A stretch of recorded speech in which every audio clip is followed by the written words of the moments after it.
ท่านผู้ชมที่เคารพในวันที่23เมษายน2026ที่โรงแรมแลนด์มาร์กนครหลวงเวียงจันทร์ได้มีพิธีเฉลิมฉลองวันสั่งตั้งสายพัวพันธ์การทูตลาวจีนครบรอบ65 ปี คือแต่วันที่25เมษายนปี1961ถึง25เมษายน2026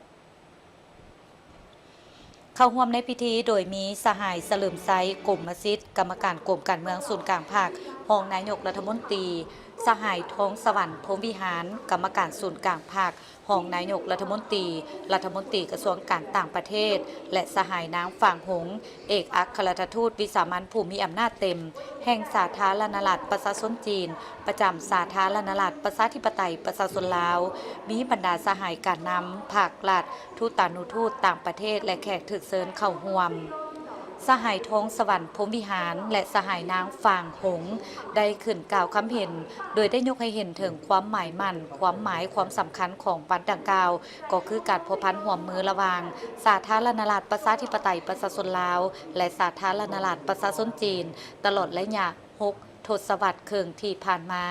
ซึ่งสายพัวพันมิตรภาพที่เป็นมูลเสื้อระหว่างสองประเทศและประชาชนสองชาติลาวจีนลาวได้รับการพัฒนาและเพิ่มพูนคูณสร้างจากการนำหุ้นต่างๆและได้รับการยกระดับขึ้นเป็นคู่ร่วมมือยุทธศาสตร์รอบด้านมั่นคงยาวนานตามทิศ 4D และการสร้างเป็นคู่ร่วมชาตกรรมลาวจีนลาวซึ่งได้นำเอาผลประโยชน์ตัวจริงมาสู่ประชาชนสองชาติตลอดมาพิเศษโครงการเส้นทางรถไฟลาวจีนได้กลายเป็นสัญลักษณ์อันพ้นเด่นแห่งการร่วมมือและเชื่อมโยงระหว่างสองประเทศและกลายเป็นเส้นทางเชื่อมต่ออันสำคัญในการเชื่อมโยงและเชื่อมโยงของภาคพื้นและสากลลาวและจีนเป็นประเทศบ้านใกล้เฮือนเคียงที่มีสายภูสายน้ำติดจอดกันประชาชนสองชาติมีสายพัวพันมิตรภาพอันเป็นมูลเสื้อมาแต่บูรณาการและสนับสนุนช่วยเหลือซึ่งกันและกันทั้งในระยะต่อสู่กู้ชาติก็คือการพัฒนาและสร้างสรรค์ประเทศชาติในปัจจุบันตลอดระยะ65 ปีผ่านมาการพัวพันร่วมมือระหว่าง2 ภาค 2 รัฐและประชาชน2 ชาติลาวจีนทั้งทางด้านการเมืองความมั่นคงเศรษฐกิจการค้าและการลงทุนวัฒนธรรมสังคมและด้านอื่นๆก็ได้รับการเพิ่มทวีอย่างรอบด้านต่อเนื่องและขึ้นสู่ระดับใหม่อันพ้นเด่นเฉพาะปี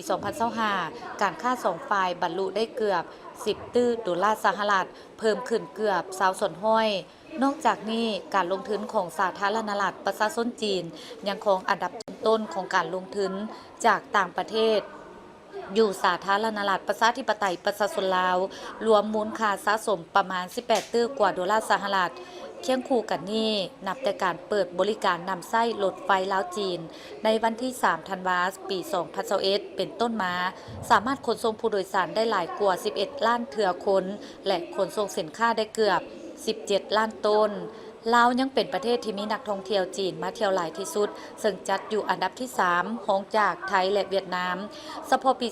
2025มีทั้งหมดหลายกว่า1 ล้านคน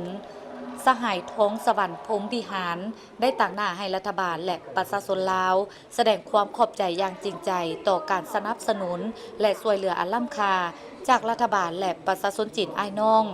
ซึ่งได้ประกอบส่วนอันสำคัญเข้าในการปกปักรักษาและสร้างสรรค์พัฒนาประเทศลาวตลอดระยะที่ผ่านมาพร้อมทั้งได้เน้นว่า